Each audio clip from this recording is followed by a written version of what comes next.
আসসালামু আলাইকুম সবাইকে। তো আশা করি সবাই ভালো আছেন। আজকের এই ভিডিওতে আমরা কথা বলবো হচ্ছে মাইগ্রেশন নিয়ে, মানে কি কি ভুল করলে আপনার মাইগ্রেশনে ভালো সাবজেক্ট পাবেন না, এবং আপনার মাইগ্রেশনে যে যে ভুলগুলো করা যাবে না।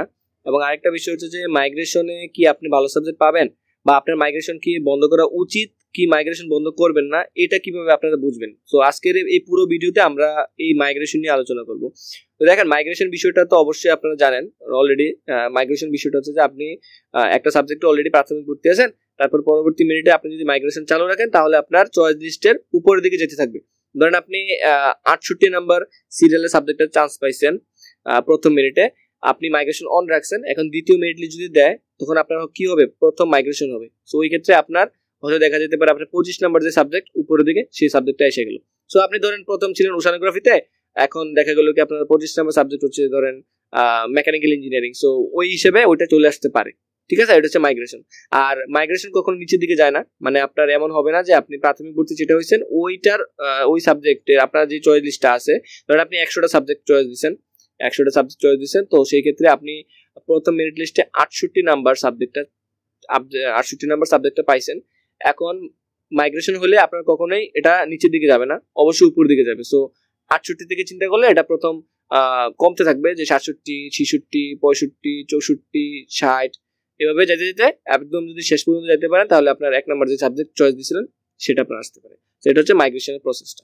এবার আসি যে মাইগ্রেশনকে আপনি বন্ধ রাখবেন নাকি মাইগ্রেশন চালু রাখবেন। দেখেন, দুইটা বিষয় এখানে খুব ফ্যাক্ট করে। একটা হচ্ছে যে আপনি কি আপনার বিশ্ববিদ্যালয় পছন্দের বিশ্ববিদ্যালয় পেয়েছেন।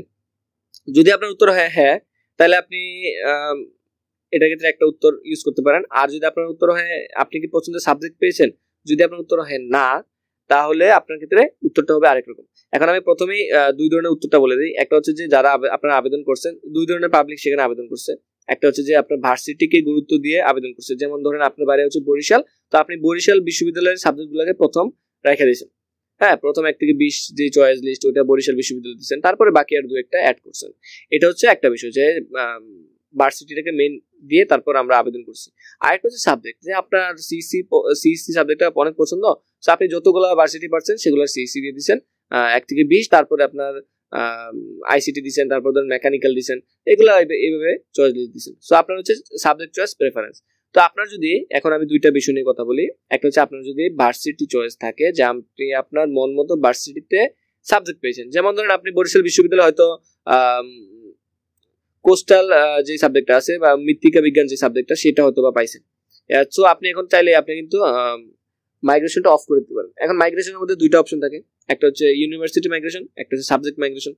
সো আপনি যদি ইউনিভার্সিটি মাইগ্রেশনটা অফ করে দেন তাহলে কি হবে, ইউনিভার্সিটি মাইগ্রেশনটা অফ করে দিলে আপনার ইউনিভার্সিটিতে আপনি যে বিশ্ববিদ্যালয়ে আছেন, যে বরিশাল বিশ্ববিদ্যালয়, আপনাকে সেই বরিশাল বিশ্ববিদ্যালয়ে থাকতে হবে। বাট বরিশাল বিশ্ববিদ্যালয়ে আপনার যদি চয়েস লিস্টে উপরে কোনো সাবজেক্ট থাকে তাহলে আপনার ওই সাবজেক্টগুলো অটোমেটিক মাইগ্রেশন হতে থাকবে। মানে বুঝতে পারছেন, আপনি অন্য কোনো বিশ্ববিদ্যালয়ে যেতে পারবেন না। এটা হচ্ছে ইউনিভার্সিটি মাইগ্রেশন। আর সাবজেক্ট মাইগ্রেশন হচ্ছে যে আপনি সাবজেক্ট মাইগ্রেশন অফ করে দেন, তাহলে আপনি যেই সাবজেক্টে আছেন আপনি ওই সাবজেক্টই থাকতে হবে। ওই ক্ষেত্রে আপনার ইউনিভার্সিটিগুলো যদি আপনার যদি অন্য কোনো ইউনিভার্সিটিতে যদি ওই সাবজেক্টটা থাকে আপনার চয়েস লিস্টের উপরের দিকে, তাহলে আপনি হয়তোবা ওই সাবজেক্টটা অনুসারে আপনি ওই সাবজেক্টটা পাইতে পারেন। সেটা হচ্ছে ইউনিভার্সিটি মাইগ্রেশন এবং সাবজেক্ট মাইগ্রেশনের ব্যাপারটা। সো এবার আপনি এখন কি করবেন, যে আপনি কি ইউনিভার্সিটি মাইগ্রেশন দিবেন না সাবজেক্ট মাইগ্রেশন দিবেন। সো এই ক্ষেত্রে দুইটা পথ আপনাদের কাছে চলে আসে। সেটা হচ্ছে যে নাম্বার 1, যে আপনি কি ভার্সিটি চয়েস দিচ্ছেন কি আপনার এলাকার অনুসারে, বা ধরুন আপনি বরিশাল থেকে আপনি কি বরিশাল বিশ্ববিদ্যালয়ে চয়েস দিচ্ছেন ওইভাবে যে আমি বরিশাল বিশ্ববিদ্যালয়ে পড়তে চাই, এর বাইরে আমি যাব না। এটা হচ্ছে একটা বিষয়। আরেকটা হচ্ছে যে না, আমার কম্পিউটার সায়েন্স সাবজেক্টটা পছন্দ, আমি যে জায়গায় আসুক আমি কম্পিউটার সায়েন্স সাবজেক্টটা পড়তে চাই। সো এই ক্ষেত্রে যদি আপনি দেখেন যে আপনার বরিশাল ভার্সিটি পড়তে ইচ্ছুক এবং আপনার বরিশাল ভার্সিটিতে সাবজেক্ট আসছে, হয়তো একটু নিচু লেভেলের সাবজেক্ট আসছে, ধরলাম শেষের দিকে সাবজেক্ট আসছে, সো আপনি অবশ্যই আপনার ইউনিভার্সিটি মাইগ্রেশন অফ করে দিতে পারেন। কারণ কি, ইউনিভার্সিটি মাইগ্রেশন অফ করে দিলে আপনার অন্য ভার্সিটিতে যাওয়ার কোনো সুযোগ থাকবে না। আপনার অটোমেটিক বরিশাল বিশ্ববিদ্যালয়ে যে সাবজেক্টগুলো আছে ওইগুলোতে মাইগ্রেশন হতে থাকবে। ধরেন আপনি প্রথম বরিশাল বিশ্ববিদ্যালয়ে সিইসি প্রথম দিয়েছেন, আপনার এখন আসলো যে 20 নম্বর যে সাবজেক্টটা, ধরেন ইংলিশ সাবজেক্ট আসলো বরিশাল বিশ্ববিদ্যালয়ে, তো আস্তে আস্তে আপনার কি হবে, মাইগ্রেশন হতে থাকবে। পরবর্তী মিনিটে মাইগ্রেশন হতে হতে আপনি শেষ পর্যন্ত হয়তো বা বরিশাল বিশ্ববিদ্যালয়ে সিইসি পাইতে পারেন। এটা হচ্ছে ইউনিভার্সিটি মাইগ্রেশনের ব্যাপারটা, যে ইউনিভার্সিটি মাইগ্রেশন কখন অফ করবেন। আর আরেকটা হচ্ছে যে আপনার সাবজেক্ট, আপনি মন মতো সাবজেক্ট পাচ্ছেন না, ওই ক্ষেত্রে আপনি মাইগ্রেশন চালু রাখবেন। সো ওই ক্ষেত্রে মাইগ্রেশন চালু রাখলে দুইটা মাইগ্রেশন চালু রাখবেন, ওই ক্ষেত্রে আপনার কোনো সমস্যা হবে না। ওই ক্ষেত্রে আপনি যেই বিশ্ববিদ্যালয়ে যেই সাবজেক্ট পান না কেন, সেটা আপনার পছন্দের সাবজেক্টটা পেলে তারপর আপনি মাইগ্রেশন অফ করে দিতে পারবেন। এটা হচ্ছে সাবজেক্ট মাইগ্রেশনের ব্যাপারটা।